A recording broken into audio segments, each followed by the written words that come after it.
Hello guys, ఈరోజు నేను ఒక ప్లేస్కి వెళ్ళాను.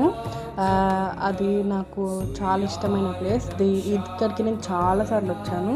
నేను ఇప్పుడు మళ్ళీ విజిట్ చేయడానికి వెళ్తున్నాను గాయ్స్. ఇది ఎక్కడ మీకు లాస్ట్లోకి చెప్తాను, చూడండి ఎక్కడెక్కడ పోయాను. ఫ్రెండ్స్, అసలుకి నేను వేరే టెంపుల్కి వెళ్దాం అనుకున్నాను ఫ్రెండ్స్, కానీ ఈ టెంపుల్ ఎందుకని ఊరికే రప్పించుకుంటుంది గాయస్, నాకు అసలు అర్థం అవ్వట్లేదు. ఓకే, ఎన్నిసార్లు రారా అంటే మనం పోకుండా ఉంటామా? అసలుకి మన టెంపుల్స్ అంటే చాలా ఇష్టం. ఇంకా ఇక్కడ అయితే విఐపీస్ ఎంట్రీ అంట గాయస్, అందుకోసం ఇంకా వెళ్ళలేదు. ఎందుకంటే మన విఐపీస్ కాదు కదా. ఇక్కడ మన చింటూ బ్రో కనపడ్డాడు కానీ నాతో మాట్లాడలేడు గాయస్. ఇంకా అలా కానీ మొత్తం చూసేసి ఇక్కడ ఇది ఏంటిదంటే కీసర గుట్ట. మీకు పాటికి అర్థమైపోయి ఉంటుంది. నేను వెళ్ళి గంట కొడుతున్నాను గైస్. అక్కడికి వెళ్తే గంట కొట్టకుండా రాను గైస్ నేను. ఇంకా హనుమంతుడు. ఇంకా ఈ ప్లేస్ని ఎవరైతే విజిట్ చేయలేరో ఒకసారి విజిట్ చేయండి గైస్, చాలా బాగుంటుంది, పీస్ఫుల్గా ఉంటుంది గైస్. ఫస్ట్ ఆఫ్ ఆల్ ఇది మనం మాట్లాడుకోవాల్సింది